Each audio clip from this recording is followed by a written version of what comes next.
نوح علیہ السلام نے اپنی قوم کو 950 سال تبلیغ کی. 950 سال تک یہی کہتے رہے کہ اے میری قوم شرک نہ کرو، گناہ نہ کرو، اللہ کی نافرمانی نہ کرو. اگر تم باز نہ آئے تو یاد رکھو اللہ کا عذاب آئے گا، تم سارے مارے جاؤ گے. نوح علیہ السلام نے 950 سال تبلیغ کی. 950 سال کی مدت میں صرف 80 لوگ مسلمان ہوئے. 40 مرد تھے اور 40 عورتیں تھیں. اور یہ بھی بات یاد رکھیں، نوح علیہ السلام کی قوم سے پہلے شرک نہیں ہوا کرتا تھا.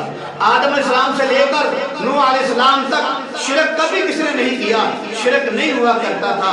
اور شرک کا معاملہ ہے یہ نوح علیہ السلام کی قوم سے شروع ہوا ہے.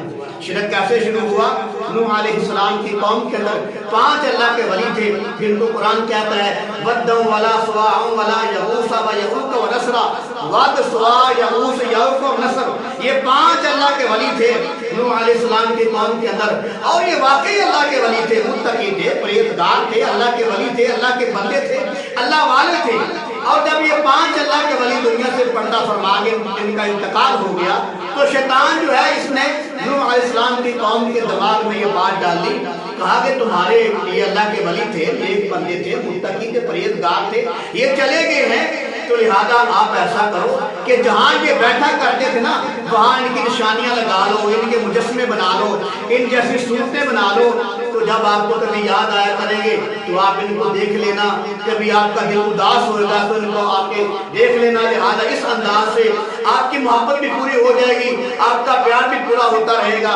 تو انسان کی فطرت بھی ہے، جب انسان کا کوئی امی ابو بہن بھائی انتقال کر جاتا ہے نا تو بعد میں جب ان کی تصویریں دیکھتا ہے پھر محبت تازہ ہوتی ہے، وہ پرانی یادیں آتی ہیں، ماں باپ کی یادیں آتی ہیں. تو ایسے ہی دل میں خیال ڈالا کہ آپ ان کے مجسمے بنا لو. جب بھی آپ کا دل اداس ہوگا، آپ پریشان ہوں گے تو آپ بزرگوں کو آپ دیکھ لیا کرو. اس لحاظ سے اس طریقے سے وہ آپ کی یاد تازہ ہو جایا کرے گی، آپ کی محبت جوش مارے گی. تو بزرگوں کو آپ دیکھ لیا کرو گے تو آپ کا ایمان تازہ ہو جایا کرے گا. تو ان لوگوں نے ایسا ہی کیا. جہاں وہ 5 اللہ کے ولی بیٹھا کرتے تھے ان لوگوں نے وہاں ان کی مجسمے بنا لے، ان کی تصویریں بنا لی، اور کبھی کبھار ان کے پاس آتے تھوڑی دیر کے لیے بیٹھتے پھر چلے جاتے. جن لوگوں نے وہ تصویریں بنائی تھی ان کا بھی انتقال ہو گیا. جب ان کے اگر نئی نسل آئی، ان کی اولاد آئی تو وہ سوچنے لگے کہ ہمارے ماں باپ یہاں پر بیٹھا کرتے تھے، یہ بزرگوں سے محبت کیا کرتے تھے، اور محبت کے اندر آ کر شرک کا معاملہ شروع ہوا ہے. میرے پیارے دین بھائیو، محبت کی آڑ میں ہی یہ شرک کا معاملہ شروع ہوا ہے. وہ تو انتقال کر کے جن لوگوں نے مجسمے بنائے تھے جب ان کی اولاد آئی وہ بتوں کے پاس آ کر بیٹھنے لگی. کبھی بت کے پاؤں کو پکڑ لیا، کبھی ان کے ہاتھوں پہ ہاتھ رکھ لیا، کبھی ان کے ٹخنوں کو پکڑ لیا، اور حتیٰ کہ سجدہ بھی شروع کر دیا. تو اس انداز سے نوح علیہ السلام کی قوم سے شرک کا معاملہ شروع ہوا. نوح علیہ السلام کی قوم سے پہلے شرک نہیں ہوا کرتا تھا. تو شرک ایک ایسا بڑا گناہ ہے جس کے بارے میں قرآن کہتا ہے ان الشرک لظلم عظیم. شرک جو ہے یہ ظلم عظیم ہے. اور قرآن مقدس میں اللہ تعالیٰ نے کتنے نبیوں کے نام لے کر کہا ہے.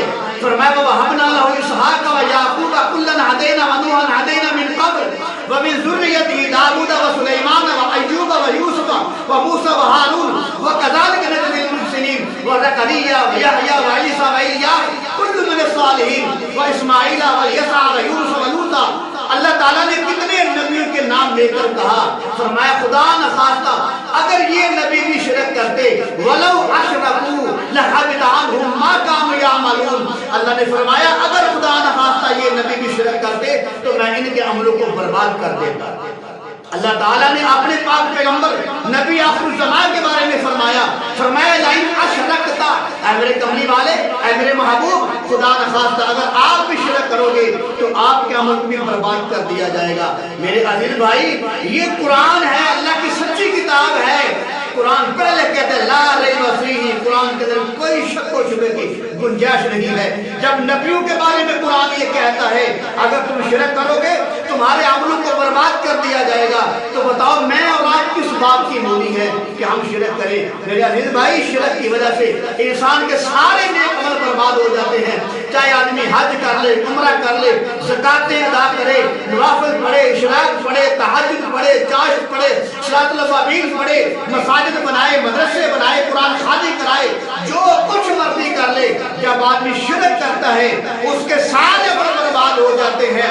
یہ بالکل غلط فہمی ہے کہ نہیں یہ اللہ کی مرضی, وہ معاف کرے نہ کرے. جب اللہ نے کہہ دیا ہے لَإِنْ أَشْرَكْتَ لَيَحْبَطَنَّ عَمَلُكَ, اگر تم شرک کرو گے تمہارے عمل برباد کر دیا جائیں گے. اور قرآن بھی کہتا ہے وَمَنْ يُشْرِكْ بِاللَّهِ فَقَدْ حَرَّمَ اللَّهُ عَلَيْهِ الْجَنَّةَ, اللہ فرماتا ہے جو مشرک ہے اس پر میں نے جنت کو حرام قرار دے دیا ہے. قرآن کہتا ہے إِنَّ اللَّهَ لَا يَغْفِرُ أَنْ يُشْرَكَ بِهِ وَيَغْفِرُ مَا دُونَ ذَلِكَ لِمَنْ يَشَاءُ. فرمایا اللہ کہتا ہے کہ میں جو چاہوں گا گناہوں کو معاف کر دوں گا, لیکن شرک کے گناہوں کو میں معاف نہیں کروں گا. تو میرے عزیز بھائی یہ توبہ کریں, شرک نہیں کرنا چاہیے. پیر کو سجدہ کرنا یہ شرک ہے, قبر کو سجدہ کرنا یہ شرک ہے, مزار کو سجدہ کرنا یہ شرک ہے. ہاں پاؤں چومنا ایک الگ معاملہ ہے, لیکن سجدہ کرنا کسی کو یہ شرک ہے. چاہے وہ سجدہ خدا سمجھ کے کرے, چاہے وہ بغیر سمجھے کرے.